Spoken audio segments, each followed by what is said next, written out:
tell me when you want me to go.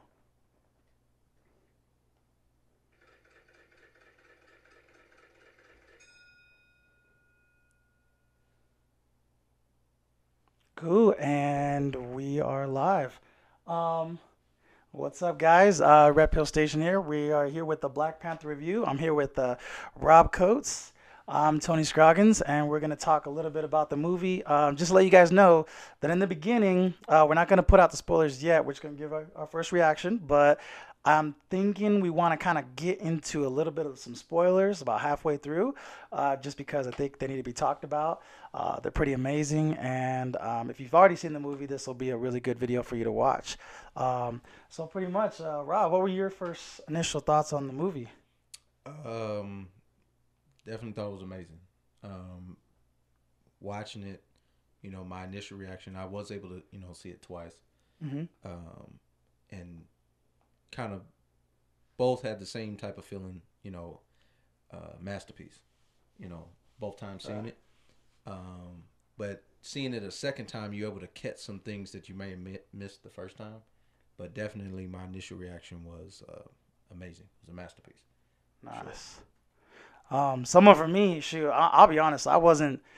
I'm a little salty, for a couple of reasons. Reason number one being that I just wish I was a kid and this was coming out, just Right. because I've always, um, coming from, someone obviously who's black and you're out there on the play, and this is for just so people get a perspective. You're out there on the playground with kids, and all of a sudden everybody's like, I'm this superhero, I'm Superman, and I'm Aquaman, and all of a sudden, I'm like, well, I'm Wolverine, and all of a sudden all the kids are like, no, you're not, you're black, and I was like, oh, dang, truth.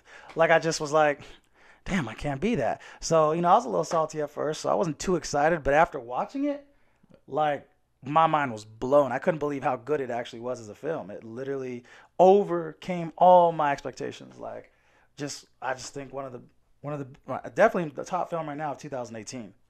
Oh yeah, So. I mean, you're just starting. I think there's a lot of movies that's going to come out, but I think it was, there's pros and cons of the movie, for sure. It's Hmm. not a to me.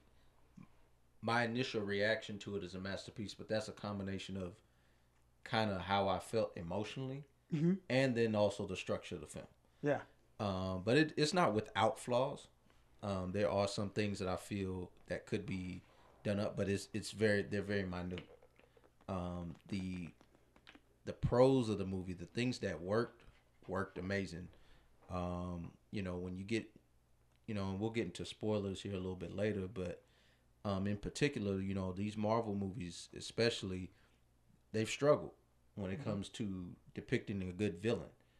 A lot of these movies in the MCU, as they call it, since the first Iron Man in 2008, Who you was know, the villain for Spider-Man? was the Vulture. Now they've gotten better. They've got in the last few films, if it they've gotten better. I think they've tried to focus and given the villain a good Hmm. why they're doing what they're doing. But prior to that, like Loki has really been the only villain that's had any type of longevity, any type of arc about him. Right. Any type of Hmm. story arc. Um, but I think what Black Panther did is it knocked it out the park. The acting prowess that Michael B. Jordan put on, playing Eric Killmonger in this movie, Hmm. definitely to me made him the best Marvel villain to date. Out of all Nice. 18 films that they've made in this entire Marvel Cinematic Universe, since the first Iron Man, I think he portrayed the antagonist very well. And I think that to me it was a standout. Like, and we'll get into it. A lot of the other characters in this movie were standouts. Because even though the movie's titled Black Panther, I think everyone had a story arc that was extremely important, Hmm. and I think it meant something to everybody watching it. Right. So definitely when we're talking about the villain, we'll get more into it later. But that was one of the biggest standouts I saw. It's crazy because thinking of other villains out there, I can't think. It's nuts to think of the type of villain he was because it wasn't like some freak accident happened and he metamorphosized into this beast or, most villains, they're just crazy monster. To me, I felt like, damn, if I just went to the military and got some training, I feel like I could have you Yeah. know, did the same thing, gone to Wakanda and been like, "This is my birthright," and just fucking show my shit. Like, it's Yeah. crazy. Like, I just really felt like connected to him in so many ways, which we'll get into later. Where I was just like, "Whoa, this is this. I can really vibe with this villain. This is like he's actually bringing up some good points. I don't know if I could really argue of Yeah. like And that's even." what a good villain Mhm. does. You know, I think to me, I think a lot of times people focus too much on, okay, the villain is just evil to be evil. That doesn't really give it too much substance. Mhm. With this villain, you know what I mean. In Eric Killmonger's case, played by Michael B. Jordan, there was a there was a passion behind this, Mhm. and it was and he literally made you think. You know, he's actually got a point. Now you didn't. His point was extreme Mhm. because and we'll get in the movie. He murdered a lot of people Right. to get to where he wanted, but he had an objective Even a for side piece. and right Oh shoot, no that was spoilers. definitely you know they were disposable. Right. But I think that's what makes a good villain is understanding why they're doing what they're doing, and Mhm. more importantly, the villain doesn't think that they're wrong. Mhm. And that's the thing. He's not trying to take over the world just because he wants to take over the world. He's taking over the world. He's basically he has a certain objective, and there's a reason behind the objective in Mhm. doing and his actions, and he's very clear in the entire movie on why he's doing what he's doing and why he disagrees with T'Challa, played by Chadwick Boseman as Black Panther, and why he feels like he's unfit to be king. Mhm. And I think that was portrayed the best as far as a villain in a Marvel cinematic universe movie. Nice. And then his character, of course, you're gonna see it in there. Is the That's where people get confused. Is it the Golden Jaguar or is it just? That's been the name of it based on the suit that he was wearing. When you get into the film, when he actually gets the one of the Black Panther suits, that's kind of the name for it. But his name is Eric Killmonger. That's as far as in the comic book, that's the name that's used in the Black Panther comic from the source material. And that's what I liked a lot about the movie too is with the comic book and some of the cartoons, they picked apart a lot of the good elements of different stories of the Black Panther comic run that had different runs. So, going all the way, from Jack Kirby going to Coates, Mm-hmm. with his depiction of Black Panther and his run. They picked different parts, and I think they picked some of the best ones for this film, and kind of put it into a good combination, and it produced an amazing movie, a powerful movie, and something that we never seen before. Right. Yeah, nice. And that's him right there to the left, and that's his gold Jaguar there to the right.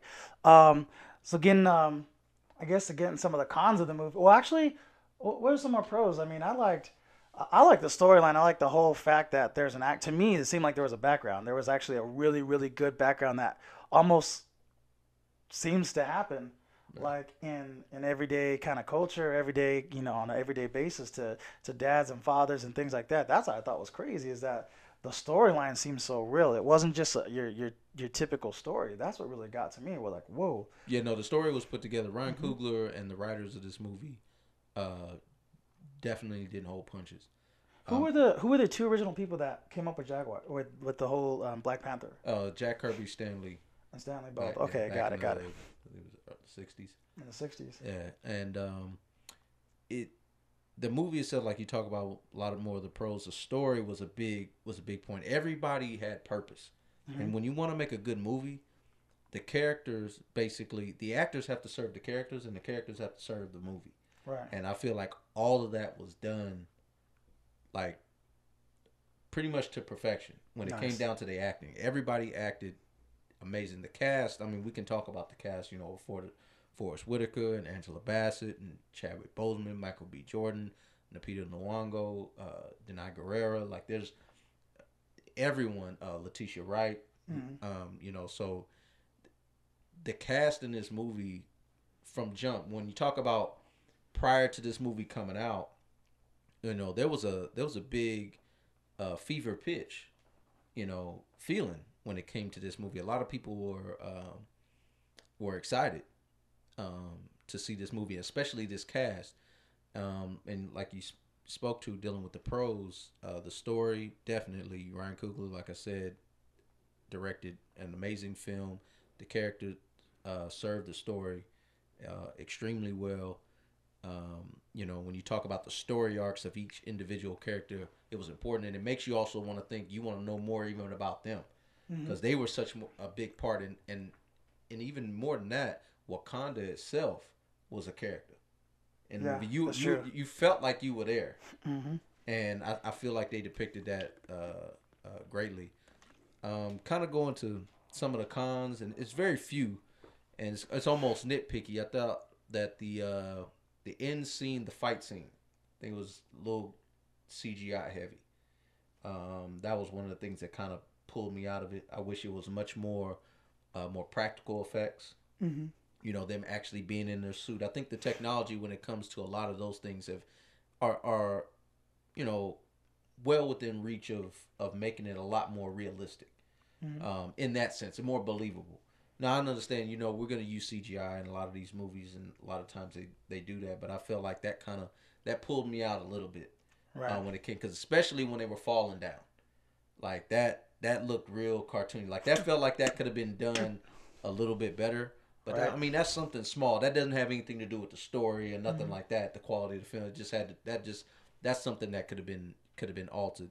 But to me, that's really it. It got slow a little bit in after the beginning. I thought the beginning was It slow. started to slow down a Right. little bit. Yeah. But to be honest with you, it as soon as Eric Killmonger hit on the scene, when they Mm-hmm. went to that museum scene, which we'll get here in spoilers anyway, Mm-hmm. like that's when it started to pick up, Right. and I was like, okay, now I'm fully in. Even though I was in from the beginning, and it speaks to a lot of people being excited about this because Black Panther was already introduced, Right. being in Captain America: Civil War back in Mm-hmm. the 2016 when that movie came out, and so people already, and in that movie, he had a very strong presence and everlasting presence in that movie, which Mm-hmm. made that movie great. And I think people wanted to see their basically his own isolated solo film Mm-hmm. to depict his story arc, His and origin which I story. think I think that was done really well, and that's like I said, when we get to the cons, that is very nitpicky. Like Mm-hmm. to me, it just wasn't a perfect film, and it's hard to be perfect. Like it's hard to say this movie's a 10 out of 10 or a 5 out of 5, or whichever scale score you want to give it. But it's to me the pros of this um, outweighed the cons immensely. Who was? I'm trying to think of any other cons. Who was that dude that played? The ritualistic dude, the uncle that got killed on the waterfall. So T'Chaka's brother, Right. Then we're gonna get as into spoilers. We Njobu. probably already got into spoilers anyways, but yeah. Yeah, we can get to spoilers. We're gonna basically get into Njobu. So Yeah. Mm-hmm. that's Eric Killmonger's father. Yeah, the dude he killed, right? Yeah, man. I don't know. I just wish. What do you mean? Are you talking about Zuri, the one that was played by Forrest Whitaker? Yes, him. Okay, no. Forrest So yeah, Whitaker's character. so that's the uh, he was with in Jobu Mm-hmm. in Oakland. So when they basically get to the movie and those two there, they put out these Wakanda's, and kind of give you just a brief breakdown. Wakanda puts out these war dogs, as they call them. Mm-hmm. So they basically in every part of the world kind of keep an eye on things. How the world's working. If they're getting close to finding out about vibranium, you're just Mm. keeping a lookout on the outside world. And in this case, T'Chaka, who's the king Mm-hmm. at this time, he sends out he had sent out his brother in Jobu, who had a son, who was Mm-hmm. Eric Killmonger. Right. And what he ends up finding out is basically Njobu is helping Ulysses Claw, who's a villain in the movie, Mm-hmm. steal vibranium, and they were able to steal a huge chunk of that, in which some people were killed during an explosion when he tried to attack. And this is back in the early '90s. In that time, Mm-hmm. this is when this take place as far as the movie's concerned. And basically, you know, Zuri's character. he didn't, and Jobu didn't know that he was a war dog also, and he Right. was looking out. So when King T'Chaka came to basically confront him Mm-hmm. about it, he wanted to make sure if he was lying or telling the truth, and he ended up finding out that he was helping Claw steal vibranium, and basically in the movie, King T'Chaka has to make a choice and actually kills his own brother in Right. Jobu because Mm-hmm. he was trying to kill Zuri. He drew his weapon out on him and he thought he was gonna kill him, so he had to take action. And in that, they left Eric Killmonger Mm-hmm. there by himself, who he went through his story arc, and that's what we touched on it as far as the villain. I know a lot, and we'll probably keep going to it because to me, it was one of the more interesting characters in the movie. Mm-hmm. Is the fact that they kind of created this monster. Yeah. Like they basically they left this child there instead of taking them with them to back to Wakanda. They just left him, and then he went through his entire life, in Oakland, going through the struggle that a lot of black people today go through in all inner Mm-hmm. type of inner cities, especially in this country. And that kind of birthed a monster in this sense, in the sense of the extreme that he was willing to go. Now I will say when you start dealing with the philosophy that he had, he wasn't all the way wrong. Mm-hmm. I think it's some of the methods may have went you know overboard, things like that. So I think as far as the starting of the movie, I felt like it really drew you in to Oh, it what did. was Yeah. going on. That's why it had to be slow. Yeah, and and it's an origins film. Mm-hmm. It's an origin movie. So anytime you have an origin movie, it's gonna be a slow burn for a little bit. You got to be able to understand the character. Now, I did help with him being in Civil War, but to Mm-hmm. me, Black Panther isn't the one necessarily that needs to be introduced. It was more the world of Wakanda that needed to be introduced that you had not seen yet. Mm-hmm. There had been little hints here and there. I know they made hints of him in of Wakanda in Age of Ultron, Mm-hmm. the Avengers Age of Ultron, where Claw was introduced. He was in that movie.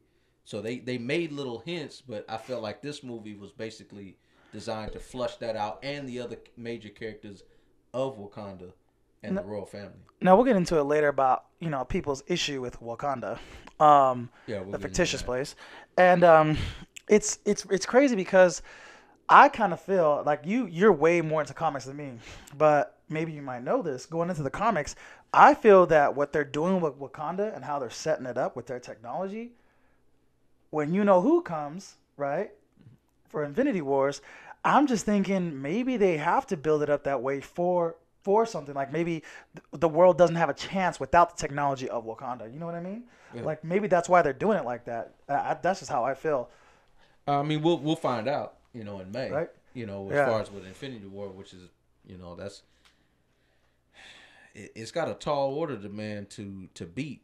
Mm-hmm. From my opinion, Captain America: Civil War is the best Marvel movie that they put out as far as in the Marvel Cinematic Universe. Mm-hmm. I think that's the number one movie for me. I felt like that was pretty much a perfect film as Right. far as direction, acting, the action, the emotional sequences, Mm-hmm. the even the humor was placed exactly where it needed to be. That type of thing. That's why I think Civil War was the best. But What do you Black think? Panther to Mm-hmm. me did the same, especially with the humor. I felt the humor in the movie was placed See, I don't great know. as I well. love Black Panther, but I don't know if it to me beat Guardians of the Galaxy 2. Guardians of the Galaxy 2 was to me was so perfect where it was just like father son complex, the whole deal with like the storyline to me and the humor was I don't know, like Guardians of the Galaxy 2 I was just like in love with. I don't know, man, it's tough. I It's almost hard. put them at the It's funny. same I actually level, went on yeah. Facebook. I put out a top five. Hmm. Now I didn't put them in order, but it was funny though. I actually started thinking about it, and I was like, okay, I think I can put all 18 of these movies in order. Hmm. Now with my top five, I had put Captain America: Civil War, Hmm. the first Avengers, Black Panther, Captain America: Winter Soldier, and then the first Iron Man. That was my top five. Oh, that's a good. That's Because good. I like that. Yeah. I felt like all those movies, as far as the direction, the acting, the storyline, they Hmm. all made sense and they all did service to the story. The characters did I mean, service I to didn't the think of story. Iron Man 1. That's funny. Yeah. And Iron Man 1 to me, it started it all. Mm-hmm. And to me, it still holds up today, even being 10 years ago. Right. That was 2008. That's crazy. And but and we'll get into it. Black Panther on a movie alone, take the emotional side out of it, Mm-hmm. and the fact of what it, because right now it's a media hot button Mm-hmm. especially when it comes to the social media, as far as people being excited for the movie, people, putting their reviews out there and their feelings and thoughts about what they saw Mm-hmm. about the movie, or the excitement around it, the buzz is pretty high. Um, Taking that to a side, the movie itself worked on so many levels. Mm-hmm. The storyline, the acting, just on a technical standpoint, the movie was great. When you add in the feeling that you get, especially if you're black, Mm-hmm. that's what magnifies it. And I think that's also why the movie is doing well. Like I just looked up today, Mm-hmm. the 3-day weekend, it's at $193 million. My It's going to God. be well over 220 million for the 4-day weekend, because it's President's Day tomorrow. I'm going again too. We're gonna And watch it again. to put it in perspective, there's only one movie that made more than $193 million in Civil a War. 3-day weekend, and no, it was the first Avengers with a Oh. 207 million. Oh wow. The movie that was number two was Avengers: Age of Ultron at 191. So to put this in perspective, you have a solo movie. This is a solo first movie for a Hero. character Mm-hmm. making more money than a movie that has an amalgamation of characters. When Captain America and Iron Man and Hulk and Hawkeye and all these different type of characters, then they introduced Vision and Scarlet Witch. This movie made more than that in the 3 days. Mm. Now, granted, you have I think you have a lot of elements that contribute to that. One being it a great fucking movie. Mm-hmm. On top of that, it is the cultural aspect. As far as just black people being excited seeing themselves depicted, other than a gangbanger, somebody playing in basketball, Mm-hmm. or a slave, or somebody in chains. And I think that's to me what makes it so much more of an epic film and a historic film. In that hindsight, that's how I How do you perceive it. take Marvel and DC? Like, what level do you put them at when it comes to Marvel and DC? Because, and I'm bringing this up because so many people, like, I have friends that go, "Wait, is this the first black superhero?" I'm like, "Well, kind of." I mean, I've always loved Blade because it's one of the few superheroes I can have. But I mean, Blade vampire movie. I mean, that's not a very family friendly. It's rated R. I mean, Right. they're always saying, "I'm gonna kill you, Daywalker. I'm gonna kill you, motherfucker." Like they're saying it the whole movie. So that, I mean, Spawn too as well. A Spawn of Hell, Rated R, yeah. like rated R movies. Like they're just really hardcore, real. It wasn't like, and it's very hard because a lot of people will sit there and say things like, "Well, they thought, because some women were saying they liked that Wonder Woman was the first, actual, leading female hero out there in terms of a movie." Mm-hmm. But they were like, "No, well, what about Underworld? Well, what about, all these other movies that are like, bro, you know how side that is though." When I'm talking about Marvel and DC, I'm talking about like the friendly, the big, it's so hard to explain, what, where everybody generally is going to know what you're talking about type heroes. You know what I mean? Like the main ones. Well, Black Panther itself, its history, Hmm. going to the source material, you're dealing with the comics. This was a comic that was made in the 60s. Hmm. In a time where it was not popular to depict a black superhero in a positive light. And what makes Black Panther unique in comparison to Blade and Spawn, like you mentioned, Hmm. it deals with the origin and the genesis of the character. Coming from Right. Africa, where Hmm. you originate from, which pretty much everybody originates from. Right. And for them to create a comic, it's funny. I was reading, Jack Kirby did the run of Black Panther, and I believe, and someone could maybe correct me if I'm wrong as far as which book it was, but he Hmm. did one of the runs. Some executive came to him and said that he needs more white characters in the next issue of Black Panther. So this man, Wait, when was this? What this date was period? back in the 60s. So this man goes ahead and he says, "Oh, okay." He basically has Black Panther fight the KKK next. And that, like, when you look at that, like that, I think that's funny. Number one, just All because right. to put it's like, okay, I can put him in there.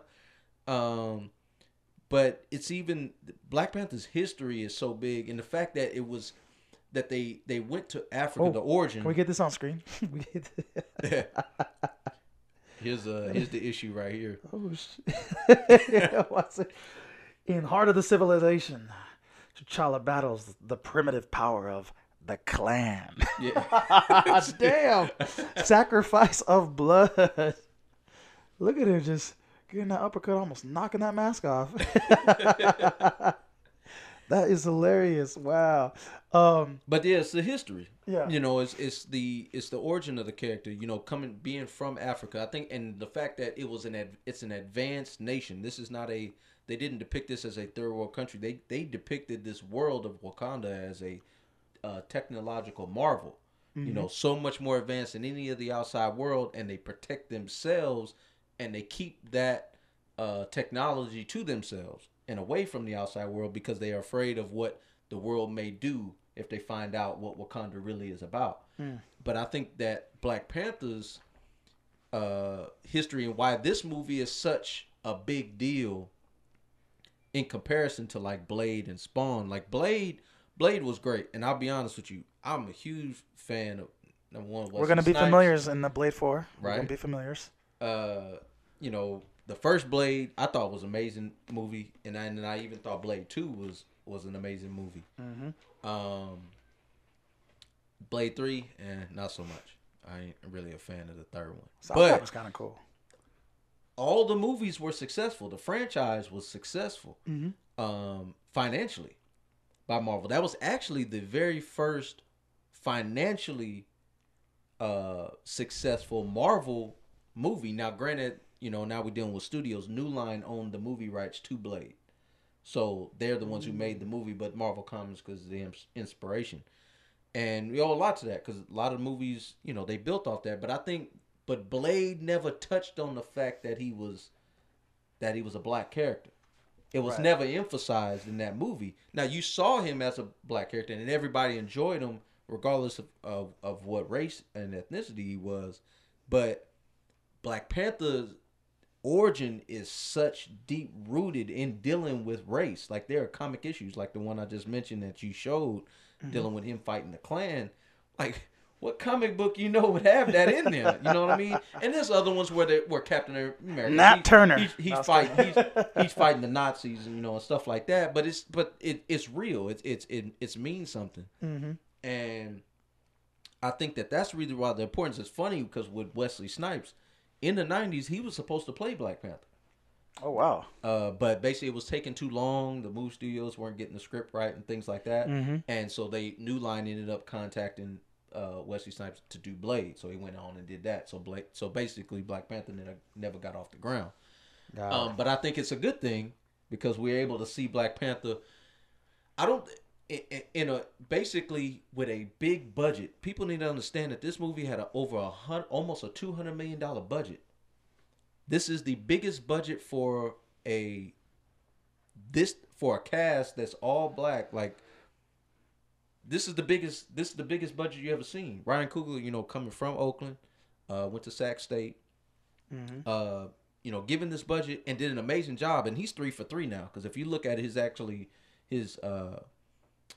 directing debuts, he's the one who directed Fruitvale Station, which is about Oscar Grant getting shot by the cops, and then he also did Creed, who also had Michael B. Jordan. Michael B. Jordan's actually worked in all 3 of his movies. He played Oscar Grant, played Adonis Creed, and he played Eric Killmonger in this, and that's a big milestone as well. And what's sad about it is it shouldn't be a milestone. Yeah. And I think that's the reason why a lot of black people, this is a big thing. And I've been seeing on social media a lot of people saying we're doing too much and stuff like that. Who gives a fuck? We Right. happy, we excited that we're actually Yeah. being depicted in a way that's not in a negative light, and it's also has connection with other superheroes that mean just the same. Hmm. And I think that's what, to me, why it's doing so well financially. It's doing so well on reviews. I mean, if you look at Rotten Tomatoes, I think it's at 95% by the Right. critics. Which Uh, we think that's okay. Don't have to be perfect. Damn. right. So I just feel like there's a lot of people out there that are looking at it maybe negatively, and I don't think it's that many, but there's some people who are looking at it Hmm. negatively because they feel like that we're putting too much hype on the movie, and I think people are just excited, just genuinely Hmm. excited to see a success like this, not just a black movie. Because if it was just that, we could just all go see some Tyler Perry shit. Right. You know what I mean? I can go see Hmm. Boo 2 or fucking Medea Christmas or something like that. But this was bigger than that. This was a Right. big budget with class actors. You got people like Forrest Whitaker and Angela Bassett. They've been acting forever. Forrest Whitaker's an Academy Award winner. You know what I mean? Like you got major talent in this film, and your director major talent coming off two amazing movies that he made. Hmm. Like it just all came together, and I think that's where the emotion is happening, especially when you watch the film in the audience and you saw people and you just listening to everyone's reaction as they're watching it Hmm. based on scene after scene after scene. That was just an amazing experience, especially me seeing it twice. I was able to see so many different reactions. Yeah, man. It was really good. I don't know, and it means a lot because a lot of people just say, why do you have to put emphasis on the fact that he's black? Outside of the fact that we can relate with a lot of characters, I mean, there might be someone that could relate with Warmonger. I mean, who knows? I mean, it is what it is, but it's like ultimately though. Oh wait, did I say his name right? Killmonger. Or Killmonger? I don't know what's Yeah. Warmonger. Killmonger.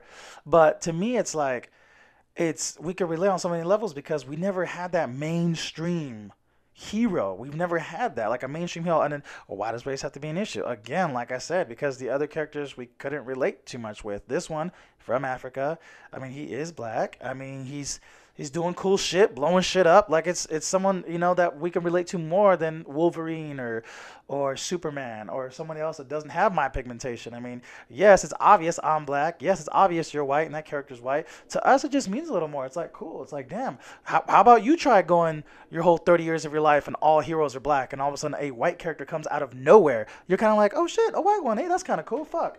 Like it makes you excited. You just will naturally become more excited about that, and Exactly. that's just why I wish people took it that way because we don't. We'll get more into that here in a little bit about how we wish that people would take the film because it wasn't until after I saw the film that I saw some videos and reviews that I was just shocked about. But we'll play this trailer real quick because I got to go to the bathroom. Here we go. We could put that on the main screen. Let's fly.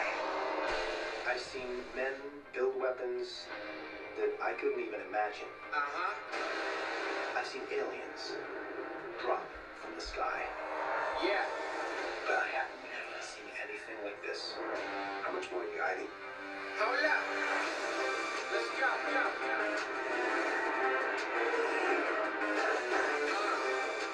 We are home.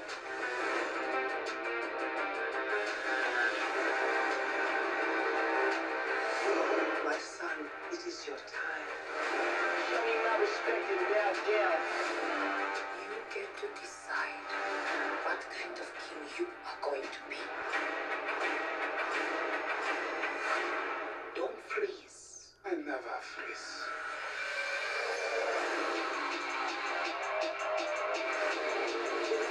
Will not be televised. Show me my respect. And bow down.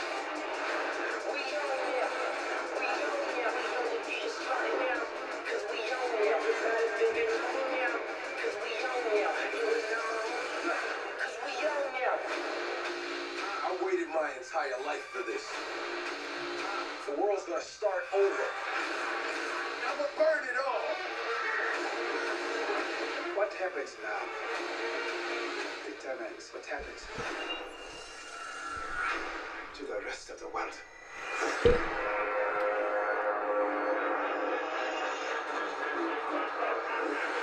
You will not be able to stay home, brother. You will not be able to plug in and turn on and cop out. The revolution will not be televised. Section 5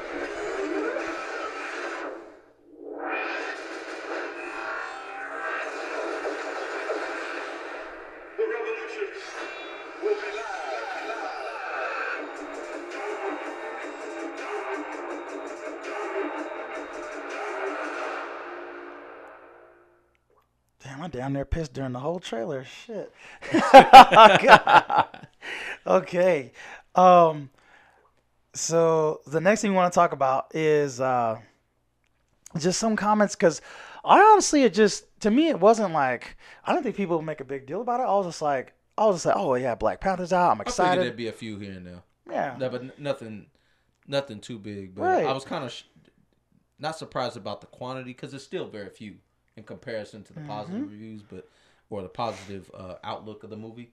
But there was some in particular where it really poses the question of the authenticity of the speaker. Right. Cause I was just really just like, oh, it's gonna be a cool film, you know. People were asking me, you know, are you gonna go see it? I'm like, are you gonna go see it? I didn't look at people and look at their color, their race, and think anything of it. I'm just like, oh, you gonna go see it? Or you're all gonna, okay, this is gonna be exciting. Like everybody's already bought their tickets. And then at the end of the movie, I looked at reviews on YouTube just to see what other people were saying, and people were just saying the craziest things. I mean, one thing I'll put or we'll put on here that somebody had said. See if I can actually pull it up here.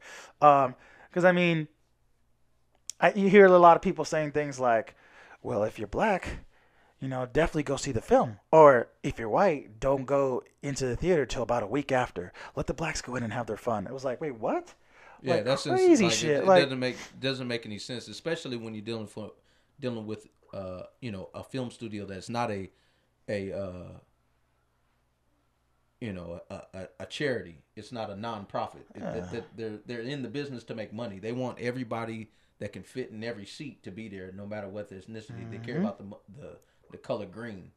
same roots. When it comes damn. to that type of thing. So I don't. And besides maybe anybody joking or just being funny, no one seriously is thinking, oh, if you're white or if you're another race or whatever, especially white, you shouldn't go see the film, or you're not worthy to go see the film, or ask them why are you going to go see the film. No one's saying that. I think that's just a narrative that's being pushed just to muddy the waters and create controversy and conflict where there is none. I think for black people especially, like myself, I was excited to see the movie just because it's Black Panther and the fact that it's a part of the cinematic universe that I enjoy watching. Like I like these stories. I like these movies that they're putting out there, high quality. They got good actors in it, and now I actually get to see a character that has my ancestry on side of the family being depicted on screen, and that excites me, and that excites my son. I took my son the second time I watched it to a premiere event, and man, we had a great time just going and just seeing everybody there excited. Like that part got me energized. Just seeing everybody else there just energized and happy to go see this movie. Everybody was just itching to see it, even though I had already saw it the night before on Thursday night. I still was excited to see it again. Like I wish I could I'm probably gonna go see it again because my son wants to see it again. So it's just, I think that a lot of people are just putting it out there to change the narrative on things and create a fight that's not there. And, Right. Yeah, I can't pull up the comment. that's But irrelevant. the comment was, I'm being very careful about buying my tickets for Black Panther because I just want to make sure that I'm not taking the joy away from black people that are going to see the film. And I'm like, what?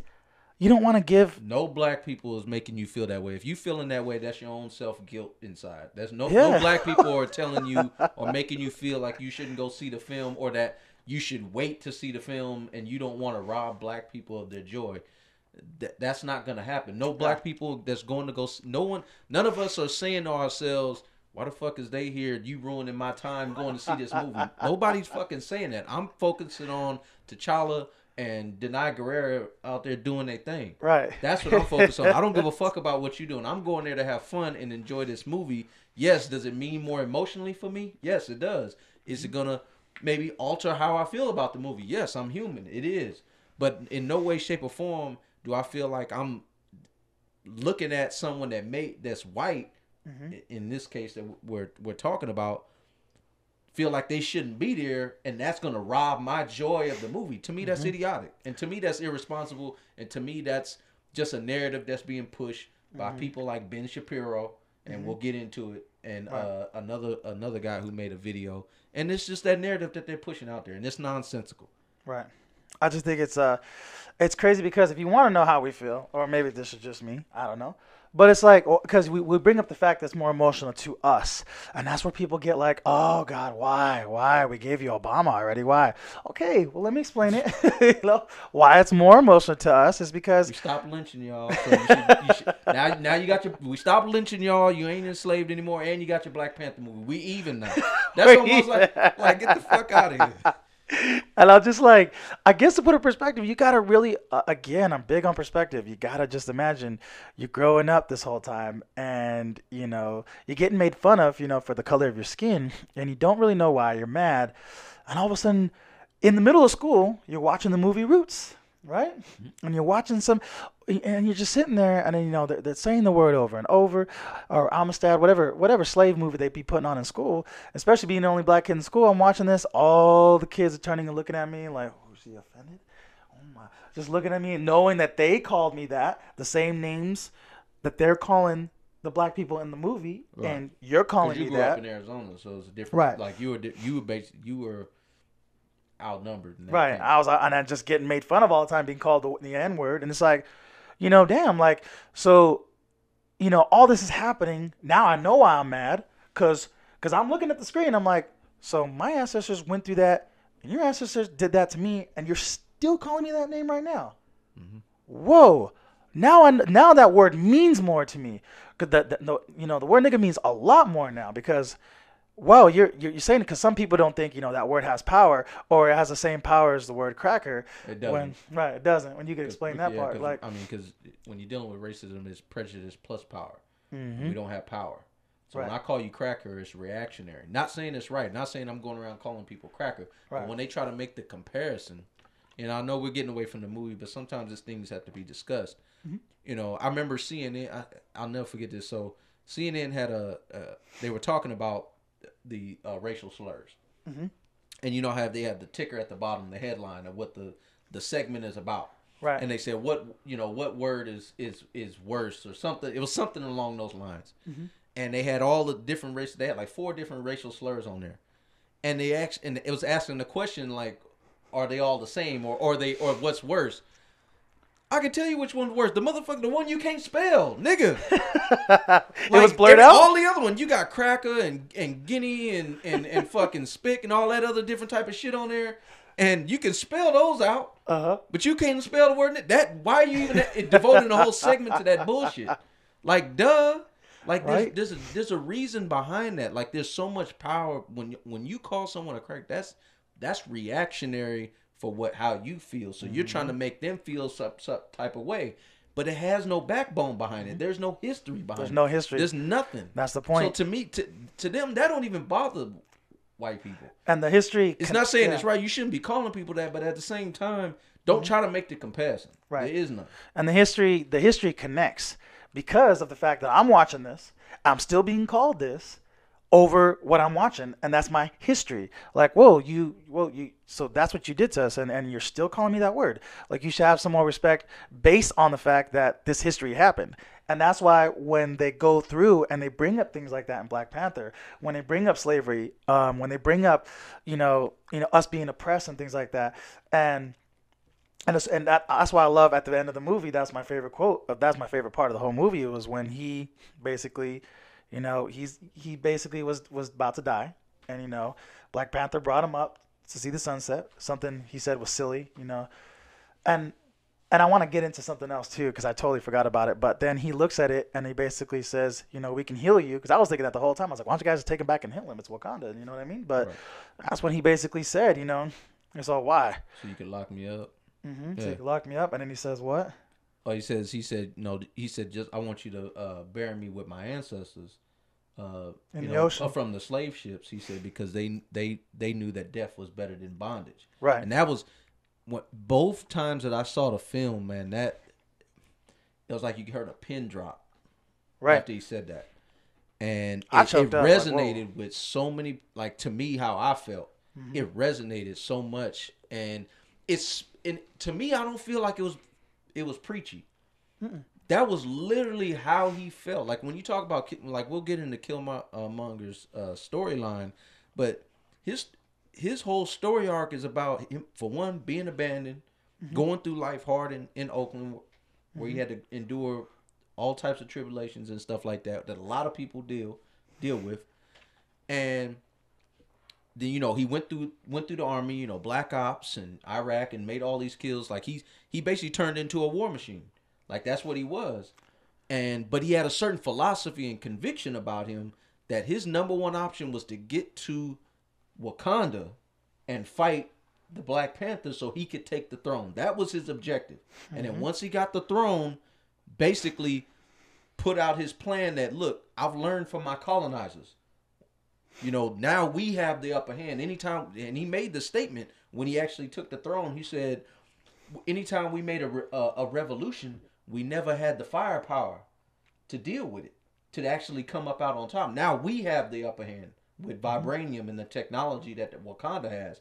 Now we'll be able to basically turn it over on its head and kind of reverse everything. That was his plan.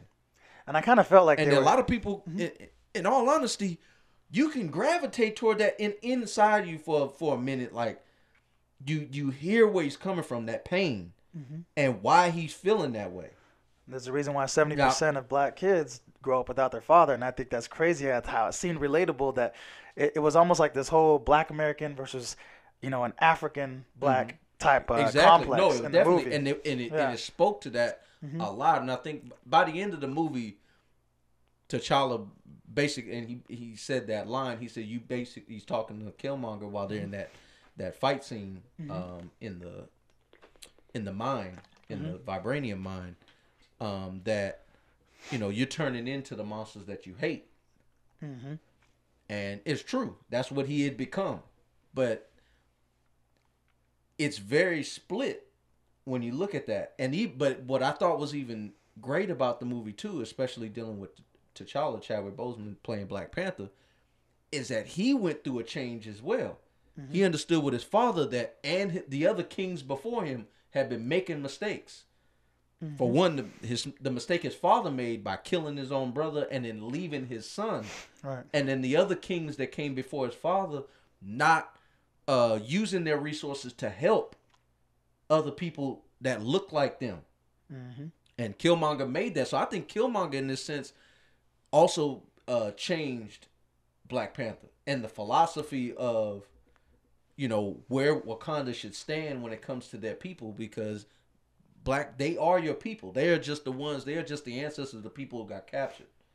And I think that he understood that and came to that medium and understood that, what, we should open up and we should help our people. That's why in the movie, he said he bought this building, he bought that building, and created an outreach center and all of that. That was cool. That was, cool. And it's fun to see that, because at the same time we live in the real world.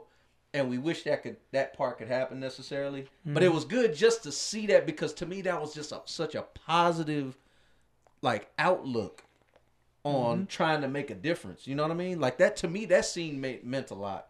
You know what I mean? Right. So I think that, we'll get to some the negative reviews and some of the people that have been putting out certain rhetoric to push a narrative and to basically please and play to their constituents, their audience that subscribe to their channel or their viewership. Right, and I think a big one is someone that has a huge following. And I actually do like most of Ben Shapiro's stuff, but then I agree with some of the things he has to say. But man, this time I'm really just kind of just disappointed, because again, he drops the ball. He's missing the point on so many things. He's smarter than that, I think. Now maybe I'm giving him too much credit. But I feel like he's smarter than that. And for him to be this irresponsible, for this man to go on here and talk for 5 minutes straight about being pissed off about a fictional place in Wakanda was beyond stupid. That was a waste of time. For him to go on that diatribe about Wakanda. It's a fictional place. It is a comic book invented, country, that served to create a character in Marvel Comics, and he went on this rant as if black people said that this is what we can do if you never had colonized us, or If and you're like not telling your kids they Right. be anything in America, you're yeah. doing So something here's wrong. Okay. So and you then know, not. I the mean, fool that you know. it's on crazy. set. I mean, it's just funny because him, along with a lot of other right news that I've seen, they're trying to create the narrative. They're trying to like say that this is how all of us, basically saying that this is how we and all of the black people view Black Panther. The directors, the producers, everybody that made it are trying to push this agenda out there, trying to push this narrative for us to believe in, and it's silly. It's just silly. That's the best way I can explain it. It's very silly. So what we want to do is actually break down. Kind of what Ben Shapiro said for 10 minutes. I know a lot of people watch him.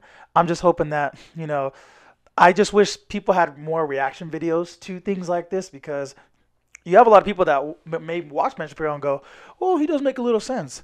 But I wish somebody had a counter video, basically. So that's kind of what we want to do. We've seen it The once. thing is with Ben though, he just talks fast, and that's the reason why people don't know how to debate. I mean, not necessarily. I mean, it's not really that he's talking fast. It's just that you're not really conveying the information that he's actually relaying to you. You're not actually. I mean, I don't know why. I mean, That's really all it is. He has these If good you word slow salads, it down, yeah. you're actually able to get to the genesis of what he's actually saying, and you can pick it apart.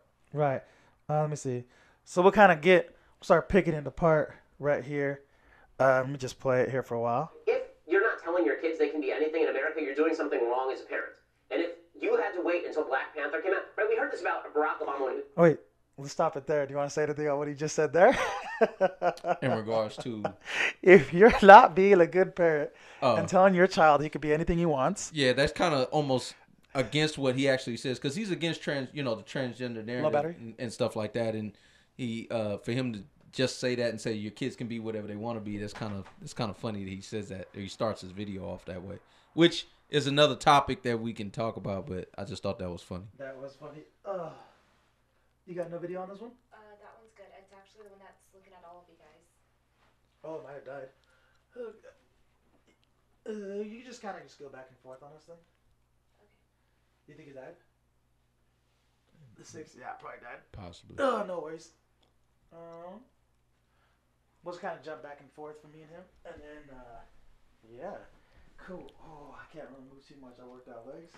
Almost just cramped up right there. Got the noodles. Jesus, yes. Okay. Cool. So we're gonna go on this next part here. Just go back and forth on us here, and yeah, that's funny. I mean, we'll go on the next too. one. Now that Obama's been president, Black Americans will feel like they too can be president. It's a transformative moment. And yet, all we hear now is that America is deeply racist, and Black people are still systemically discriminated against, and that Black people are still victims in American society. So it turned out it didn't mean anything. When Obama was president, we were told it meant everything. And then he was president for 2 terms, right? Reelected overwhelmingly. Isn't it okay to just say that we're taking steps and it's just a step, but things are still continuing?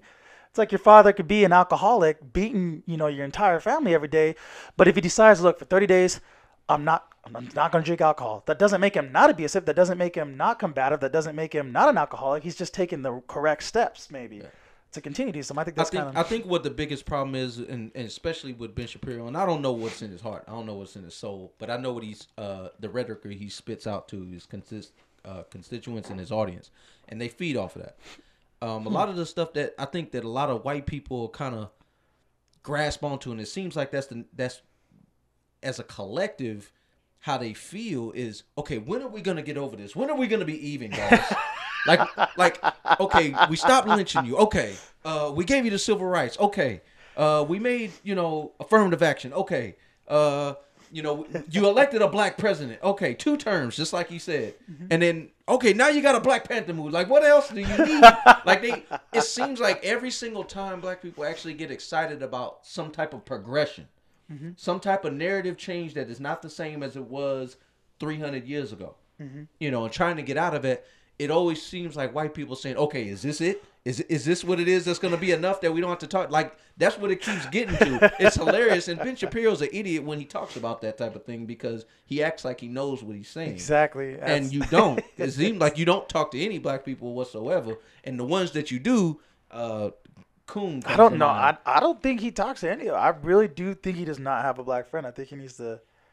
And he just needs one Black friend. I think if he did, honestly, I think he'd change his perspective. He'd be like, okay, so I mean, I do have the 51%, perspective. You know what I mean? Like whatever he's gonna spew out, it's gonna be a little different. Where he might spit out some logical facts on something, or might seem logical, but then he'll really talk about the fact that those statistics are really just masking the truth that's behind it. You know what I Right. mean? So I don't know. We'll continue. And then it turns out it didn't mean anything because we needed Chadwick Boseman to somehow make sure that black people felt accepted in American society because a bunch of white executives at Marvel greenlit a film about black people in a fictional country in Africa. The insanity that has attended Black Panthers, it's crazy. I'll see the movie this weekend. I hope that it's good because I'm going to spend money on it. So anything I spend money on, I hope is good. I will give you an honest review of that. I know that's been forbidden by the media. There's Can you actually pause a it real law quick? that you're not allowed. I thought it was interesting. He just said that they said it's insanity about the buzz around this movie, and nobody says that when it's a motherfucking Leonardo DiCaprio movie. Nobody says, "Oh man, this buzz is too crazy." And I just feel like a lot of the words he said is very condescending and very disrespectful in that light. And it's not just him; it's a lot of other people too. Right. You know, especially ones that have an audience of the right. And I'm not anti-conservative, to be honest with you. A lot of people will say, "Oh, they're automatic." There's probably people that are gonna be watching this. Oh, he must be with the left. He's with the liberal. I really ain't, to be honest with you. The only probably liberal part of me is the civil rights side of it when it deals with how black people are treated and minorities in this country continuously are considered second-class citizenship and the systemic racism that continues to oppress people.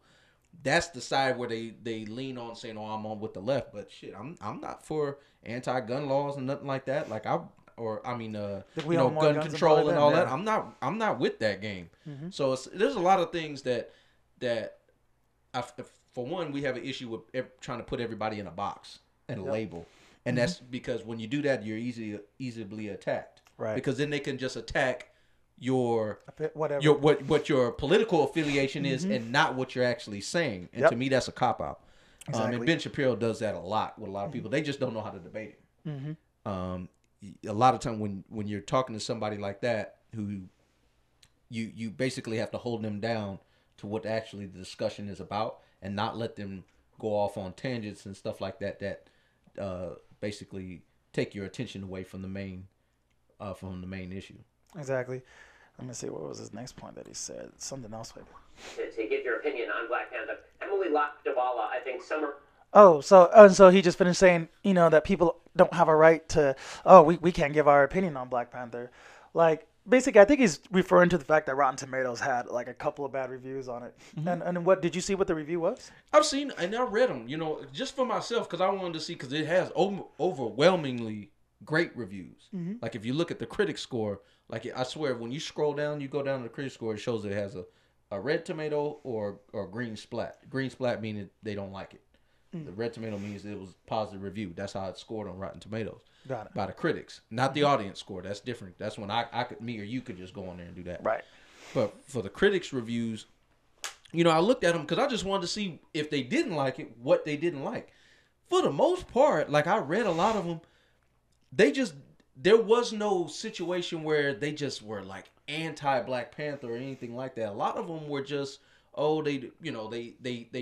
they basically fell more on it was too CGI heavy, or they said it was just another Marvel movie. Those were some of the reviews that I got about it. Review. And if that's what you feel that the movie was, I'm not going to sit here and tell you that you're wrong. That's your review. That's your opinion. Right. But when you start putting out rhetoric that Ben Shapiro's putting out saying that people are afraid to critique the movie or whatever like that, to me, that's just straight. To me, that's just bullshit. And to me, that's just a cop out.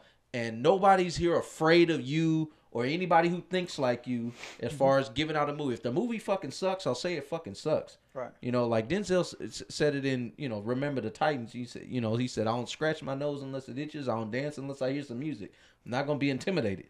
So, like, you can't make me do something I don't want to do. And this whole narrative that he's trying to push that people don't want to give it a bad review or people want to just, in this case, he's bringing up the person who made the tweet about saying, is it okay for me to go see this movie? I don't want to rob the joy from black people to go see it. That is straight bullshit and stupid. That's stupid. That's just her. That's a personal issue with her. Yeah, no, that's guilt. Right. If that's really how she feels, and I actually doubt she feels that way. You know, a lot of people put shit on social media all the time, and it's complete nonsense. Right. It's not what they really feel; it's what they're trying to depict out there for other people to see, stir the pot. But if that's really how she feels, that's internal guilt, and I'm sorry, I can't help you with that, honey. Is the feelings of a bunch of insane leftist white social justice warriors. She tweeted this out yesterday, and it's totally crazy. She tweeted out, quote, "So I carefully did not buy Black Panther tickets for opening weekend because I did not want to be the white person sucking black joy out of the theater. What's the appropriate date for me to buy tickets? Is next weekend okay?" She was serious. I think the appropriate thing for Emily Locke-Dawala to do is never to leave her home again or tweet. I think these would be because, honestly, you never know when you're going to offend someone just by your very presence. Like the necklace that she's wearing here, I think it's ugly. And it's ruining my white person joy today. Like, what kind of insanity is, what does she think of black people? Like, how derogatorily do you have to think of black people to think that if you're in a theater with a bunch of black people, they're going to think, that white person sitting here in a theater, watching a movie, talking about how black people are awesome. Right. That's ruining my black joy. First of all, what is black joy, and why is black joy different from white joy? Or different from almond joy, for that matter? I'm confused. Well, what are we even talking about here? But the sensitivity police have gone so far that we now have to have fully segregated theaters to make sure that black people are not offended by the presence of white people, according to Emily Locke-Dawala. And that's the narrative that, and the rhetoric that he pushes to his constituents and audience, and what they feed off of is that statement right there. That extreme, and he uses the word insanity a lot. I think he forgets what the word insanity means. Doing something but over. Yeah, but he, saying that we need segregated theaters. Who's advocating this? I guess he's talking about Like, the white no one- social justice warriors. Yeah, no one's advocating that we need different, different theaters. Other than them. You're saying this. No black person has said, okay, we need to go to different theaters to go see Black Panther. Right. It doesn't make sense. Just on a financial level, black people want to see, especially because it's a good movie. Outside of that, because if it was a sorry movie, no, I would want somebody to be like, okay, if it was a garbage ass movie, all right, maybe somebody else need to redo the story and start over, because I'd want a good Black Panther movie. But it was an amazing movie, so you want it to make as much money as it possibly can. So why wouldn't you want other races and ethnicities to go enjoy it? And I get those people that he's talking about because I've run across them at campuses. There's always a campus for some reason where someone will come up and be like, "Hey, I'm sorry for the past. I feel really guilty." Just weird shit that I'm like, I'll just look at them like. Kind of like what happened with Malcolm X when the girl at the college campus came up to him and said, I feel guilty about what's been going on with black people and stuff like that. What can I do? And his response was nothing. Now in his book, in his autobiography, he talks about that he wished he would have been able to reach out to her and say something, because he felt like that was harsh in him saying that. Right. After he came back from Mecca, from Africa. But I'm just, I'm just saying that, that does definitely go on a college campus more than anything. And I'm just like, just don't do the things that the people in the past did in terms of even mocking or saying certain heavy. things. Like in colleges, it is very liberal. Very liberal heavy. It is very left heavy, especially. So a lot of those conversations, I don't put past may happen, but for you to try to push the narrative out that that's what black people want, right? That's where you ass backwards. Let them say that. If that's what you want to have them, that's a whole nother thing. But do not try to clump in black people or try to say that they're wrong for being happy or being emotional or feeling an attachment to this film and an affinity for this film. It's insanity. Like, that's insanity to me. That's idiotic and it's irresponsible. Right. And then we actually have to segregate the theaters. It's amazing. I mean, we could do the converse. We did the converse for a couple hundred years in this country. Right? The converse was black people won't be allowed into white people theaters because that will offend the white people and ruin their white joy. This is stupid, folks. This is not only stupid, it's counterproductive to the notion of a good and honest and free American society. Okay? And then the New York Times has run a series of pieces this week, these long think pieces about Ryan Coogler's film. Okay, so there are two that I spotted right off the bat. One by Salamisha Tillett. I don't know who Salamisha Tillett is. I guess Salamisha Tillett is, I guess they didn't give this person's biography, so I don't know if this is a man or a woman. But the piece is called Black Panther Brings Hope, Hype, and Pride. And here's what it says. It says, Hope, that right there, and he scoffs at that. Like, why would you have that why would you have that reaction? And I don't even know if it's natural. Part of me thinks it's fake. And What's wrong with it giving pride? Yeah, I like don't get it. people are proud to see this movie, and I think people are elevating it bigger than what it is. Why can't we just be happy and excited and proud to see a movie and a depiction of people that are like our ancestors? We can relate to. to. That we can relate to. That's all it is. In a movie that is in a positive light, and also big of a bigger universe such as the Marvel Cinematic Universe, because that is a big machine. People underestimate this thing is like a locomotive, and it is running through box office money. It is killing the game. There's none of these movies have been It's not running a through DC. financial disappointment. It's not running through DC. Yeah, it's huh? I said it's not running through DC. Oh, it's running straight through that shit. That shit. DC needs to, and Warner Brothers need to get their shit together. Now, granted, when it comes to the comic books, I actually like a lot more characters in DC than I do in Marvel. But I'm sorry, on the movie level, DC, y'all fucking the game. Y'all ain't doing shit. They're not. Your movies, like, to me, you've only made two solid movies, and that was Man of Steel and Wonder Woman. The rest of that shit is crap. Right. So they got to get their stuff together. But besides that part, it's dealing with Ben, you know, he scoffs at that people may be feeling prideful and emotional about a film that depicts them in a positive light. And to me, that again, I don't really believe that's what he believes. I believe this is just a tactic and a play on his constituents. And again, I keep saying that. And his audience, he knows his audience. Just like Trump, he knows his audience. He knows who voted for him. He knows who subscribes to him. He has to tend to that. Right. And I think that's what he's doing. On the next part. I suppose neither of us is used to the spotlight. A dapper T'Challa, the Prince of Wakanda, says upon meeting Natasha Romanoff, a.k.a. the Black Widow in Captain America Civil War. A few scenes later, a recently orphaned and vengeful T'Challa, swapping his bespoke blue suit for a full-body bulletproof one, reappears as a new Marvel movie superhero. The Prince will have to live with the attention. Even before its February 16th release, Black Panther smashed box office records, beating out Captain America Civil War on first-day ticket advances, and surpassing Batman vs. Superman, Dawn of Justice, to become Fandango's top-selling superhero movie in history. Great. Okay. That's fine. I mean, sure. I mean, I hope the movie's good. But I do love this idea that Do you, Ben? this is some sort of amazing moment. Not since Spike Lee's Malcolm X has there been so much hype and hope for a movie among African American audiences. From special group outings planned by excited fans to crowdfunding campaigns to ensure children can see it, Black Panther is shaping up to be a phenomenon. In December, a viral video of two African American men excited to see the movie's poster with its all-star black cast. This is what white people get to feel like all the time, one man wrote on Twitter, seemed to capture the anticipation, garnering more than 2.5 million views. Yeah, a couple of things about this. One. Okay. First off, I bet they were, we say shit, we joke around. But they joke around, but there's always some truth to a joke. There's always some truth to it, man. And There's so, some smoke with that fire, man. So I'm kind of like, this is great. This is our film. Like, we could relate to this person. He's actually black. Like, this is cool. A black superhero that's in Marvel, or I haven't seen a black superhero in DC. But these are the two biggest comics that people read and they look into, and we finally get to see a movie about one. Yeah, this is great. White people, they don't have to think about it. That's what's funny. I don't give a fuck what white people think and how I should feel. I really don't give a shit.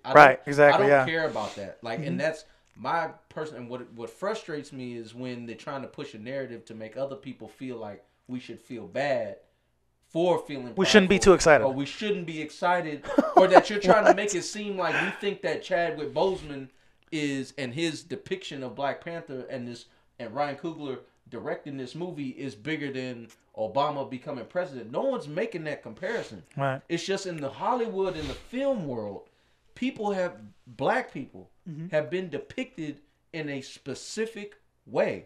Hispanics themselves have been depicted in a specific way. Because when you think about it, they're always... a lot of these ethnicities always get this stereotype or typecast.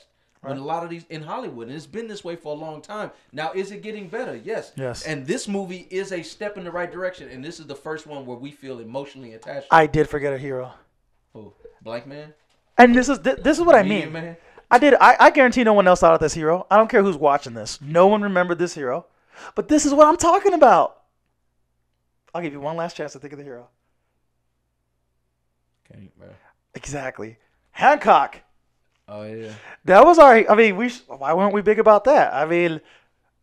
Because who the fuck knows Hancock?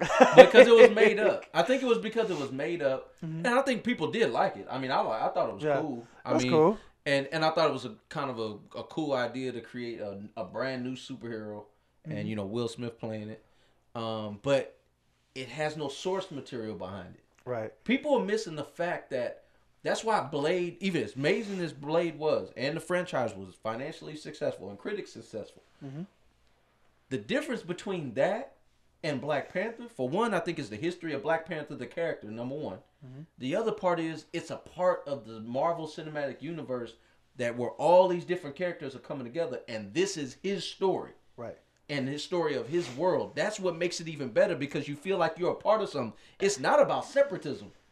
It's not about that. It's actually about togetherness, because Black Panther's a part of this story where he got introduced in Civil War, and now he gets his own story to tell in his own movie, just like Ant-Man did, just like Doctor Strange did, just like Iron Man. Like everybody got theirs. He's getting his. That's it. And we're happy that he's getting his. What the fuck is your problem? And we're still happy about the other ones too. Why I'm wrong, and but I can relate more. like it's stupid, and his constituents feed into the BS. Like, Black Panther, the superhero, was created by two Jewish guys. And just FYI, two. That's great. This is not what white It's people all feel like all the Jack time. Kirby and White Stan people don't Lee. go around thinking, "Oh, Captain America, my favorite white superhero. Oh, it's amazing, Iron Man." They don't need to think You don't that. have to. You just get to call, because you're white. You get to call him superhero. Exactly. Just like why we have Black History Month. You don't say White History Month because y'all's month is January, fucking March, April, May, the rest of the motherfucking months. You don't have to label anything white because yours It's already is the there. norm. It's the That's norm. the supremacy. That's the ideology behind supremacy. You do not have to label yours. You don't have to call yourself a white American. You're just an American. I have to label myself. I have to say Black labeled American. as Black American, Right. or someone's labeled Hispanic American, or Asian American, or whatever the case may be. You can just be labeled American, and that is the narrative. That is the supremacy that you have, Man. and that's the bigger problem. And whether, and I don't know the man personally, whether he gets that or not. If he doesn't get it, that's sad that he needs to actually become. I'm telling you, that black friend. He needs just to needs read a up black and, friend. and get it and get out there and become and educate himself more. But I fear it's even worse than that. I feel he does know, but he's pushing the narrative to fit another agenda, and that's my problem with it. That's really Because sad. that's what I really feel that he's doing. Because I don't think he's that stupid. I feel like he on a surface level, I feel like he's an intelligent person, and I don't see how he would really think that way on what the rhetoric that he spews on a daily basis. right. And I feel like that's just a feed into his constituents so that he can keep his followers up. I think that's really all what it is. But I don't know his heart. I don't know his soul. But that's how I'm viewing it. Maybe I'm, like I said, maybe I'm giving him too much credit on his intelligence. Maybe he isn't that smart. That's just, yeah. I'm thrown off the fact that, yeah, I think you're right. I mean, I think he has to know. Well, and if he doesn't, again, I just think it's because he hasn't sat down and talked with a black person or just like hung out with one. I think that could very well be it. Right. We'll continue on that though. Superhero. And if you think like this, I would suggest that you might need to start thinking less tribally. If you spend your life going around thinking, "Oh my God, I'll bet white people feel just like this every time they see Tom Cruise in a movie." First of all, do black people feel like that when they go see Denzel Washington in a movie? I doubt it. They black, oh man, Denzel. Now I know what it's like for white. Well, depending on his role, yeah. I mean, I'm kind of like happy that, oh, he's a main character. Hey, cool. We don't see that very often. No, You know what I mean? and he's not only is Denzel a great actor, he happens to be black, and he plays his roles very well, and he's had a lot of success. And we gravitate towards success, and we gravitate towards successful people that look like us and that come from where we come from. What's wrong with that? And you have to understand that you don't have to say that Tom Cruise is your favorite white actor. You don't have to, because your narrative fits that. Right. He is just your actor. They've never had to though. That's the You know whole what I point. They mean? don't have to, because I think they're they've not never had having to, yeah. This is the thing. They are not the square peg trying to fit in the round hole. We are that. We are the one. They colonized this whole area. They the ones who took it from the Native Americans and created this free land, as they call it. and everybody else are the pegs that have to fit into their shit. Right. They created the shit. They created the puzzle. They already are the puzzle, so they don't have to fit into anything. Man, now I'm thinking about it. How about other races? Like getting a little off topic with the video, but I mean, damn, how do they feel like a Mexican or like a? Well, it's crazy because I feel like there are, like, if you go in the history of the comics, there are Hispanic superheroes and stuff like that, and hopefully those things Spider-Man, right? could start The coming new- out. the new Spider-Man. Well, he's technically black and Puerto Rican. Uh-oh. Miles All right. Morales. There So you go. that is one. That's another one. Cool. But I think that, you know, especially with Disney, I think they're making some advances because they came out with Coco, which was amazing, and a lot of people really liked that movie. It was very culturally deep. Huh. It was an animated movie. It's Pixar, but a lot of people loved that movie, especially for Hispanics. It kind of was the same kind of how Moana did for Islanders, Right. and how much research they did in making that movie. Like, because I watched, you know, with my daughter, I watched that movie, and I was one time we've watched it so much, I'll actually watch how they made the movie, and I was just listening to the interviews and how they actually went to those islands and was actually talking to people on how their hair is and what they dress and what they eat and all, and where they live, to make an actual authentic and accurate depiction of that. Even though it's an animated movie, they went in depth in their research, and I Right. feel like they did that with Coco as well. Granted, I think they need it's one thing to be animated, but another thing to be live action. And I think that's what means so much more with Black Panther. Right. Is seeing it live action. Yes, I could have gone and seen a Black Panther cartoon. They've made Black Panther cartoons and stuff like that, but to see it live action, played by a human being, real feelings, real emotions, that's what made it more I was important. gonna tell you, go ahead and hit play and hit pause when you want to stop it on it. I should be back with it. People who see Tom Cruise. I've never once gone to a Tom Cruise movie and thought, oh, look at that white guy, he's representing. That has never occurred to me, not one time. Because that's crazy talk, and you shouldn't think like that. And so, it was created by Stan Lee and Jack Kirby. Those were the two Jews. And that's the reason that you don't have to think that way. The world, you built that world that way. You don't have that. You don't have that issue.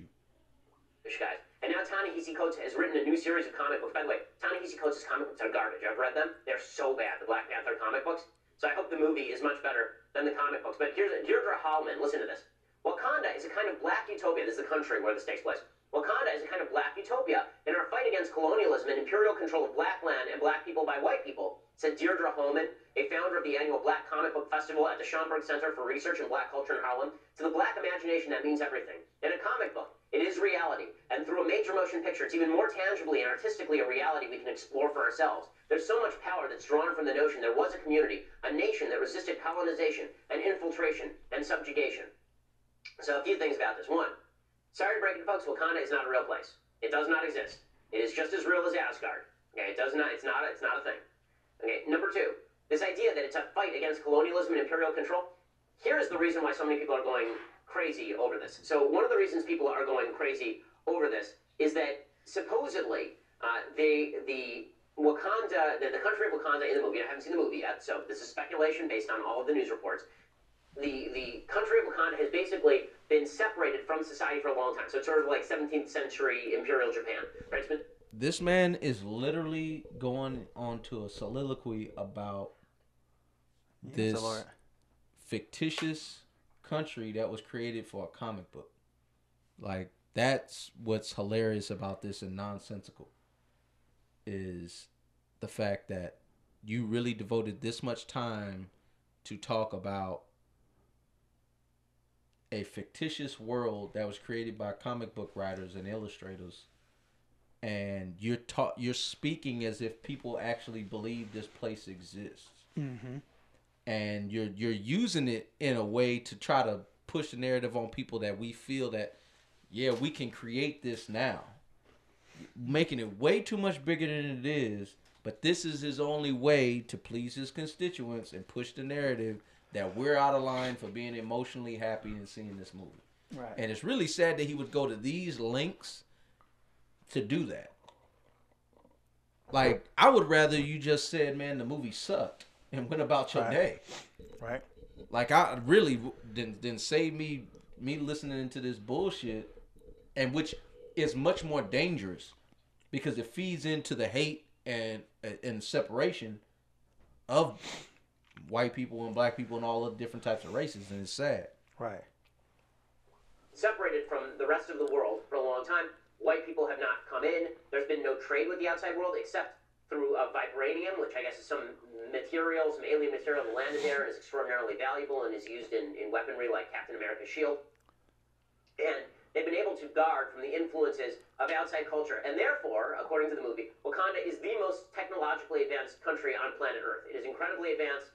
It is filled with beautiful, wonderful people who all treat each other wonderfully. It is utopia. It is just the greatest place that ever was. And this is In the portrayed movie. as reality. The problem that I have with this is that there is no utopia for white people, for black people, for any people. It doesn't exist anywhere. There are two countries in Africa that technically have... In the movie. In the comic. In the movie. Jesus. This is why I'm He's just so... talking about utopia is real. Like, people really think this place exists. And I'm like, are you serious, right? I literally was like floored that he actually went in this much depth about it. And I'm like, it's a fucking movie. And it's and it originates from a fucking comic book. Couldn't believe when I watched Ragnarok. When I watched Thor's Ragnarok. Oh, all the white people just seem to have so much power, and that Asian guy got killed by that white girl. Ugh. Like, what the fuck is a movie, dude? Like, watch the fucking movie. That's crazy to me that you would just try to cut it up like that, thinking that that's how we're cutting it up. Like, that's Or just, how we think. Or Right. how we're viewing it. And it's really a reach. He's reaching. yeah. He's reaching hard. And maybe he's dry for views right now. Maybe. I don't know. Because They're Ethiopia and Liberia. They were Ethiopia was conquered twice by the Italians, but was never colonized in the formal sense of colonies being placed there with Italian folks who then ruled the roost for a long period of time. Liberia was originally founded by the United States, which granted sovereignty to the local black population. Or so-called And sovereignty. The idea We'll was get into that that a later, lot of Jesus. black slaves in America who had been shipped here against their will would be shipped back to Liberia. It was never really colonized in the technical sense. Depends on what Both dictator of we those put places there. have severe problems. Countries have severe problems. And countries that are isolated have severe problems too. Japan was isolated from Western civilization for centuries. That was not great for Japan. It wasn't great for China. This policy, North Korea is completely isolated from different countries. The idea that trade, isolation, racial unity, that these are the things you should be aiming for in a country, is a really bizarre idea in a liberal order, in a new order where free movement of trade and population and money is considered a generally good thing and is better life all around the world. If you have... he is really speaking about like this is a UN issue. Well, he just talked about, like, you shouldn't seclude yourself, so why are we building a wall? Right. I don't get. I'm just confused on where he's. It's backwards thinking, man. It's okay. Really founded a country on the basis that it wouldn't trade with outsiders, that there wouldn't be any cultural exchanges, and that you would actually produce all you needed in-house. It wouldn't be utopia. It would be garbage. That'd be a bad country. And just because it's a country filled with black people, that wouldn't make the country any better. This was sort of the founding ideology of Hugo Chavez in Venezuela. This is the Yush ideology in North Korea. This is not a good ideology, and this is not a race-specific thing. I'm not saying Wakanda is bad because it's black or anything. That's stupid. I am saying that if your idea of a utopia is a place where there is no quote-unquote white influence, I'd like to see a place on the planet where that's a good thing. Right? I'm just as I think I'd like to see a place on the planet where a white-only country has been a good thing with no cross-cultural pollination. Well, correct me if I'm wrong. Didn't they have in the movie? They said that a meteor fell onto the Earth and fell in that specific spot. What makes it special isn't the fact that they were black. It makes it special because of where the meteor fell. I think he needs to see the movie because I think if he saw the movie, he would see that it has nothing to do with just Wakanda being black people. I think that's where his disconnect is. Yeah, no, he did preface it in the beginning that he hadn't seen the movies, so that's why I'm kind of confused on why he's continuing to speculate on shit he doesn't know what the fuck he's talking about. But when it comes to Wakanda and the whole essence of it, the vibranium, the material that's created by that meteor that crashed in Wakanda, the people there decided to use that to empower themselves. The 5 tribes, right? Right. And then felt like it wasn't ready for the rest of the world to see that because they feel like it would be weaponized and stuff like that. And it speaks to that in the movie that they sat and they watched the world wage war against themselves. They went through that whole depiction of, like the World War IIs and the Civil Wars and slavery and all that different type of stuff that was going on. They were seeing that and they didn't want to be a part of that. So they secluded themselves, kept themselves in hidden in plain sight, and they used the advances of that technology to bolster up their society and their community. Right. And for him to come on here and talk about that, the reason why black people feel that Wakanda was great because it was just isolated with black people. What the fuck are you talking about, dude? Yeah, it's the area that the meteor fell. And it wasn't an area that was predominantly black at the time. And again, hold on real quick. How come they didn't? You said 5 tribes? Why didn't they use 3? 3 is always the number. You have the Father, Son, Holy Spirit. 3 is always the number. Why 5? No, that's not right. They shouldn't have used that. It's a fucking movie, is my point. Yeah. It's like, that's what's stupid, bro. We're still talking about a movie here. Like, but he's talking about it. This is like historical fact. Right. And it's a real sense that. And like, this is a real dichotomy of people's thought process. And I'm like, bro, are you fucking, what the fuck are you talking about? Like, I literally want to just go to the cameraman of his fucking show and be like, dude, what the fuck are you talking about? Right. What are you talking about? You're literally talking nonsense and actually trying to put this into actual thought that this is real. Right. This is a movie. It's a and movie. This is people about being excited for a character that's depicting them and that's relatable to them. With a fictional storyline. Fictitious storyline. It just happens to be in Africa. And it happens to be black. But I guess that's the problem. And because if it was another race, especially white, we wouldn't have that problem. What if it fell in Russia? And again, it really didn't, but it's a movie. I'm thrown off by way. It's So, stupid. but okay, continue. It's silly. The whole reason that cultures survive and thrive is because they adapt and advance thanks to technological advances they bring in from the outside. And yet this is being seen as sort of a model. And the problem is that if you're creating a racial separatist model, I haven't seen the movie yet, but if the worship of Wakanda... That's your problem. You haven't seen the fucking movie yet. If the yet. worship of Wakanda is that a racial separatist model is good and that all of the evils that have been suffered by folks on the continent of Africa have been suffered because of colonialism and imperialism, that is historically inaccurate. There are a lot of reasons that countries in Africa have suffered.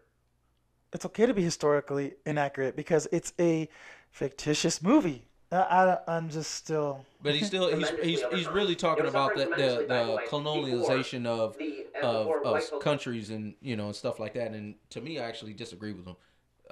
The forcing of a society to conform to an outsider and to a threat and to an intruder, and saying that that's not the reason why you have issues. Well, I can talk about Algeria. You gonna say that to them? The fuck out of here. Right. What the fuck are you talking about, man? Let's see here. Never got there. There's tremendous tribal antipathy. There's lots of tribal warfare. There are people selling each other into slavery. The idea of a utopia does not exist anywhere on Earth. There is no utopia. The closest that we've come to utopia is a place like the United States where people of any race, any color, any background, any ethnicity can live in freedom together while respecting each other's civil rights. That's the closest we've That's gotten the problem. to utopia. The rights aren't respected by everybody and for everybody. That this were a model for a country on planet Earth is silly and counterproductive. Okay, so there's my critique of Wakanda. Right? Here says, by the way, in the New York Times article, Wakanda's rulers have wise. This motherfucker just said the critique of Wakanda as this is a real nation. Like he's talking about Nigeria or something. What the fuck are you talking about, man? Like it's crazy how many times I've said, what the fuck are you talking about? And I'm not even trying to speak hyperbole. Literally, what the fuck are you talking about? You literally just sat there and depicted about Wakanda as if it was an actual fucking country. Right. I'm gonna pick apart Asgard. I don't like those fucking towers. I don't like those motherfuckers. They're shaped of a pyramid. God damn it, it's Illuminati. Yeah, we need to fucking this was like laughable. It was frustrating but laughable at the same time. I think he's done. Let me see. Kept their homeland and its elemental riches hidden from the world, and in its isolation, the nation has grown wildly powerful and technologically advanced. There is no nation in human history that has become wildly powerful and technologically advanced simply. But it's just a movie. That is not how things work. That's not how. To think this way, it's a mouth. That's not even how the movie presents itself. You fucking idiot. The fact that they are technologically more advanced is not because of isolation necessarily. That's how they've maintained it. But that's not how they got technologically advanced. It's because of the rare material and vibranium that they use in everything that has made them more technologically advanced. The isolation has made them have, as far as the comic book is concerned, and I want to preface that because fucking Wakandans do not fucking exist, you idiot. Is that the isolation has made them give them self-worth. Mm-hmm. They believe in themselves as far as the comic book and the movie is Right. concerned. They believe in each other. They believe that they all have worth. That is what the isolation has done. The isolation has not necessarily made them more technologically advanced. In the comic book, I want to preface that again. It's been because of the vibranium vein that got dropped by the alien meteor that they're able to put in everything that they do and build it and build everything. And that's how they'll be able to technologically advance. In the comic book and in the movie, the fictitious movie, the fictitious comic book. Not real life, Ben. And outside of that, people have gone as far to say, well, it makes them look weaker because in the movie it depicts it as if the vibranium does everything and they just use it up. It does everything. I'm thinking it's just a resource, bro. Like you still have to take it and you still have to manipulate it into what you want to use it for. That still takes wit. And for you to sit here and say, oh, it does it for them, that makes them look dumber. You're stupid for not understanding how resources work. You're a fucking moron. But some people even going as far as saying that. I just wanted to bring that up because that was in that other video that I showed you before, but we won't go into that one.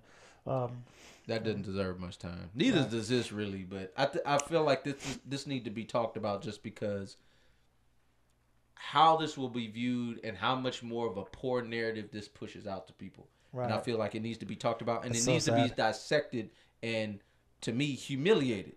Mm-hmm. And point out how stupid it really is, and to have this type of rhetoric and how dangerous and irresponsible it is. I feel like that's why this is important. Right. Max point rather than a Martin Luther King point, and I think that's a problem. Oh, I guess that was it. Yep. So interesting. So did you want to kind of wrap up your thoughts on the? Oh yeah, I mean, I just really hope everybody goes and watches it. Definitely go out and see it. If you haven't seen it, definitely go see it. You're gonna have a good time. Right. It was an awesome movie. I'm gonna go see it again for sure. We're gonna go see it if you want to go see it again. We're gonna go see it again. That movie was just it was worth seeing. It's really worth the money. Like it's really worth seeing. And you know, I'll tell you right now, I don't see movies 3 times. I've already seen it twice, and I definitely will see it a 3rd time for sure. Right. And to go into the theater, we talk about score. Like my score of the movie, like I said, I don't think it's a perfect film, which is hard to be a perfect film. To me, this movie is a solid 9 out of 10. I feel like it's that high just because of what they had to do, the world building, the character development that Ryan Coogler and the writers and the actors had to portray on film. They did an amazing job. They had a tall order to take. Right. You had to create this world of Wakanda that we've never seen. You've never seen no movie like this, but especially in a superhero context. Right. Never. And for this to be done in that way with that much quality and that much care and that much thought, to me, and the acting, the storyline, the villain, which to me was one of the more important parts, was the villain and how great the villain was, which to me is the best villain we've had so far. In the Marvel Cinematic Universe, I gave it a 9 out of 10. Nice. I give it about the same too.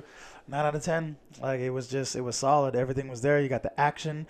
You had the really emotional scenes. I mean, it had everything. I mean, the guy gets the girl at the end. I mean, it was just perfect. Like I thought it was a really good movie. And that's pretty much it. Like I said, 9 out of 10 is definitely what I give it. And that's that. And definitely go out and see it because it will be worth the money. And if anything, I say go see it twice. Shit. Okay. I mean, it's worth it. So that'll do it for Redpill Station.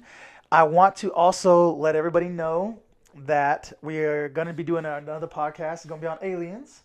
So it's going to be really good. I'm going to try to get Oscar on here for that one. So that's going to be fun. What's good? So we're going to talk about aliens. I know some people wanted to see that. We'll do a podcast on that. We'll talk about aliens. We'll talk about the Falcon 9 missile launch that just recently happened. Some people believing that it's, something different than what we've been told. So that's going to be very interesting. We'll talk about that. Also, guys, don't forget to go to our Instagram at Redpill Station. Please go there. There's a list on there. Please go comment on what you want to hear about next. Aliens was one of the topics that somebody picked. We'll go into that. I think the next one was Civil War, but we'll see what we're basically going to do. That's pretty much it. Awesome then. All right, guys, thanks again for taking the Red Pill.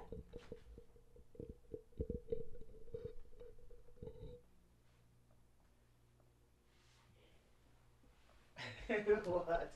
I can't even walk. I'm like, you kidding? I'm cramped up.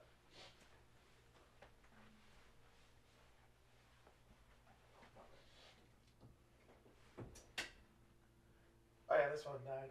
And then it's probably because it probably needs to be charged at